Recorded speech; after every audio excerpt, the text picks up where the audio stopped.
we find ourselves, do we not, in a peculiar age, an age of dazzling light and profound shadow, of endless information yet pervasive ignorance. We build towering cities that scrape the clouds, yet often feel adrift in a sea of nameless faces. We hold the world in our palms, connected by invisible threads, yet often feel a gnawing loneliness that the loudest crowd cannot silence. Why is it, in a world so utterly saturated with stimuli, that the deepest part of us often feels so profoundly empty? This is not a new question, though its modern costume may be deceiving. It is the ancient cry of the human heart, echoing through the ages, searching for something it instinctively knows it has lost. We chase fleeting pleasures, accumulate possessions, devour distractions with insatiable appetites, all in a desperate attempt to fill a void that only seems to expand the more we try to cram into it. This insatiable hunger, this spiritual homesickness, is not a flaw in our design. It is, in fact, the most profound clue to our true nature. It whispers of a world beyond the visible, of a story far grander than the one we are told by the ceaseless claimer of this earthly sphere. Consider the restless yearning that stirs within you, the persistent sense that there must be more asterisk. This is not mere discontent. It is the soul's longing a profound ache for the source from which it sprang. We are like exiles, dimly remembering a homeland we have never consciously seen, yet whose memory stirs our deepest dreams and highest aspirations. This world, with all its fleeting beauty and undeniable sorrows, is not our final destination. We were made for something else, something infinitely more enduring, more beautiful, more real. And the pain of this world, the disappointments, the betrayals, the unfulfilled desires, often serve not as punishment, but as divine signposts, pointing us away from the broken cisterns we so eagerly drink from, towards the living waters our souls truly thirst for. This yearning, this spiritual hunger, is the first skirmish in what I call the secret war It is a conflict not fought with swords and shields, nor with political machinations or economic prowess. It is a war waged in the quiet chambers of the human heart, a battle for the very essence of who we are and what we believe. It is a war against the siren song of the world, which promises satisfaction but delivers only superficialities. It is a war against the subtle whispers of doubt, the corrosive cynicism that seeks to smother the faint embers of faith. And it is a war for the profound truth that we are not merely accidental assemblies of atoms, nor are we simply evolved creatures whose existence ends with the last breath.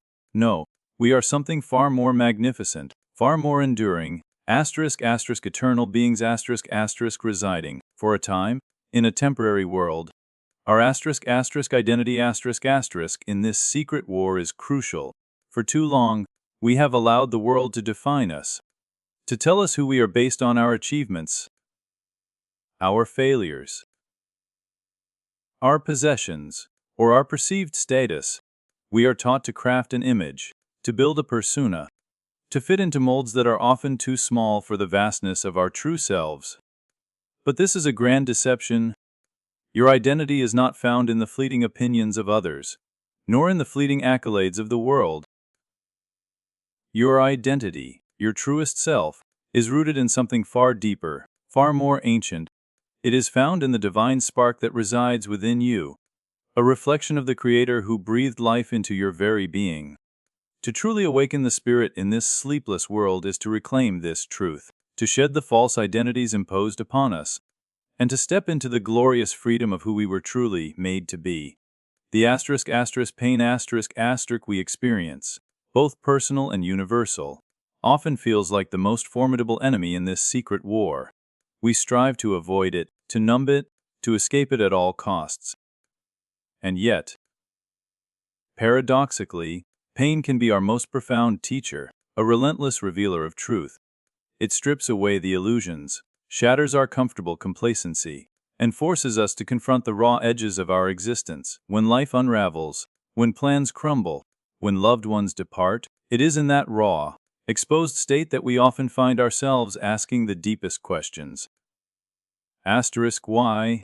What is the meaning of all this? Is there anything beyond this suffering? Asterisk these are not questions to be feared or suppressed. They are the desperate cries of a soul awakening, reaching out for something beyond the immediate anguish. Think of the sharp, cutting edges of grief, or the crushing weight of disappointment. These experiences, though harrowing, often serve as conduits to a deeper reality. They teach us humility, compassion, and the profound interconnectedness of all things. They remind us of our fragility, yes, but also of an underlying resilience that can only be forged in the fires of adversity. We are not meant to run from pain, but to walk through it, to allow its transformative power to refine us. For often, the very suffering we seek to avoid is the path that leads us to the unexpected shores of healing and redemption. This journey, however, is rarely linear. It is fraught with moments of profound doubt, of a wrestling with the invisible. We are creatures of reason, and our modern age champions only what can be seen, measured, and empirically proven. Thus, when we speak of faith, of God, of the soul, we are often met with skepticism, with a polite, or sometimes not so polite, dismissal. But doubt is not the opposite of faith. It is often a critical component of its deepening. It is the soul's rigorous questioning, its refusal to accept shallow answers or easy platitudes. When we wrestle with doubt, when we grapple with the silence of the heavens, we are engaging in a profound spiritual exercise. It forces us to examine the foundations of our beliefs, to seek truth not in convenient fictions, but in the enduring realities that underpin all existence. It is in these moments of struggle, in the crucible of questioning, that we often find our faith not diminished, but strengthened, forged in the fires of intellectual honesty. For the Christian faith, unlike some systems of belief, does not shy away from the complexities of human experience. It embraces the paradoxes, acknowledges the darkness, and offers not simplistic answers, but a profound narrative that makes sense of the beautiful, terrifying, and often inexplicable realities of life. It acknowledges the universal experience of evil, the pervasive presence of suffering, and yet dares to proclaim a hope that transcends all darkness. And how does this hope manifest? Not in a glib optimism, but in the profound understanding of the God's love. This is not a sentimental, saccharine emotion, but a fierce, relentless, and often demanding love. It is the love that created the cosmos, that sustains every atom, that breathes life into every living thing. It is a love that does not shy away from our brokenness, but enters into it, seeking to redeem, to transform, to restore. This love is not something to be earned through good deeds or perfect behavior. It is a gift, freely given, yet inviting a profound response. Consider the extraordinary concept of free will. We are not puppets on a string, nor are we predetermined cogs in some cosmic machine. We are endowed with the awesome, terrifying gift of choice. We can choose to embrace the light, or to succumb to the darkness. We can choose to love, or to hate. We can choose to believe, or to doubt. This freedom, while liberating, also carries immense responsibility. For every choice we make, however small, casts a ripple in the fabric of our existence, shaping not only our own souls but impacting the world around us. And in this freedom lies the profound mystery of temptation. It is the allure of the lesser good, the whisper that promises immediate gratification at the cost of ultimate fulfillment. It preys on our weaknesses, on our unfulfilled desires, on our hunger for control. But temptation, though powerful, is not insurmountable, for within us, if we choose to cultivate it, resides a strength, a spirit, that can resist its pull. This inner strength is not self-generated. It is a gift, a divine empowerment, accessible to those who choose to align their will with the source of all goodness. It is the steadying hand in the storm, the quiet voice that reminds us of our true calling amidst the clamor of the world. And it is in these moments of choice, in the small, daily battles against our own lesser selves, that the secret war is most intensely fought. The victory here is not a grand, public triumph, but a quiet, internal turning, a deliberate step towards the light, one decision at a time. This is where faith becomes not just a belief, but a living, breathing reality, a constant movement towards the divine. The narrative of redemption is at the very heart of this secret war. And indeed, at the heart of existence itself, we are all, to varying degrees, broken. We carry wounds, bear the scars of our own mistakes and the wrongs committed against us. We know what it means to fall short, to regret, to long for a clean slate. And the beautiful, astonishing truth is that such a slate is offered. Redemption is not merely forgiveness, though it certainly includes that. It is a profound process of restoration, of being made new, of being healed from the deepest reaches of our being. It is the promise that no sin is too great, no wound too deep, no past too dark to be touched by the transforming power of divine love. It means that our mistakes, our failures, even our deepest shames, can be woven into a tapestry of grace, becoming not monuments to our brokenness, but testaments to the boundless mercy that seeks us out. This journey of redemption is a return, a gradual awakening to the truth of our own spiritual lineage. It is a shedding of layers, a peeling back of the artificialities and defenses we have built around our vulnerable souls. It is allowing the divine light to penetrate the darkest corners of our hearts, not to condemn, but to illuminate and heal. This is why the path often feels arduous, why it demands a profound courage.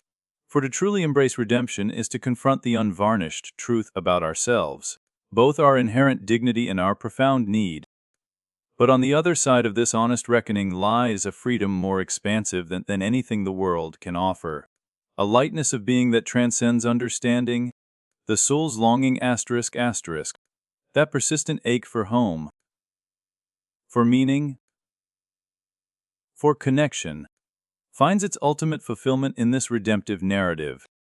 It is the recognition that the beauty we glimpse in nature, the echoes of truth we hear in music and art, the whispers of love we feel in human connection, these are not mere fleeting sensations. They are fragments of a larger, more perfect reality, glimpses of the divine that calls us ever onward. Our longing is not a curse, but a sacred compass, pointing us towards the very source of our being. And the more we surrender to this longing, the more we allow it to guide us, the more we align ourselves with the true current of existence. We are, each of us, engaged in this profound spiritual awakening It is not a sudden, cataclysmic event, but a gradual unfolding, a slow but steady turning from shadow to light. It is a recognition of the sacred in the mundane, of the eternal in the temporal. It is learning to listen not to the frantic demands of the external world, but to the quiet promptings of the spirit within. This awakening manifests in countless ways, in a newfound sense of purpose, in a deeper capacity for compassion, in a desire to seek justice, to embody truth, to spread kindness. It is a shift in perspective, a recognition that the true richness of life lies not in what we accumulate, but in what we give, not in what we possess, but in what we become. This is the very essence of the secret war The fight to remain awake in a world that often seeks to lull us into a spiritual slumber. It is the courageous act of choosing faith over cynicism, hope over despair, love over indifference. It is the daily battle to cultivate our inner lives, to nourish our souls, to tend to the garden of our spirits in a culture that often neglects the unseen for the visible. It is the relentless pursuit of truth, even when that truth is uncomfortable, even when it demands a transformation we initially resist. And this pursuit, this awakening, leads us to the grand, overarching truth of God's presence not a distant, indifferent deity, but a God intimately involved in the fabric of our lives, closer to us than our own breath. Even when he seems silent, even when the heavens feel like brass, his presence is woven into the very structure of reality. It is in the steadfast beauty of a sunrise, the enduring power of unconditional love, the inexplicable resilience of the human spirit. It is in the quiet whisper of conscience, the gentle nudge towards goodness, the persistent pull towards reconciliation. This spiritual awakening culminates in a profound sense of awe, not merely intellectual assent, but a heart-shaking realization of the grandeur, the mystery, and the boundless love of the Creator. It is the recognition that we are not merely specks in an indifferent universe, but beloved creations, each imbued with an eternal significance. This awe transforms us, fills us with a quiet but indomitable conviction that life, in all its complexity, is ultimately good, and that beyond the veil of this earthly existence awaits a reality more glorious than our wildest imaginings. So, let us not succumb to the spiritual slumber that threatens to engulf our age. Let us instead embrace the secret war within, recognizing it not as a burden, but as an invitation to step into the fullness of our created purpose, to live lives of profound meaning, to embody the love and truth that is our birthright. For the weight of glory is real, and it is calling you. It whispers in the quiet moments, it shouts in the grand tragedies, and it beckons us always towards a reality beyond the visible. A homecoming for the soul that was never meant to stay here. The battle is fierce, but the victory is assured for those who choose to awaken, to listen, and to believe. Your soul was made for more than this temporary world. It was made for the eternal embrace of divine love. And that, my friend, is a truth worth fighting for.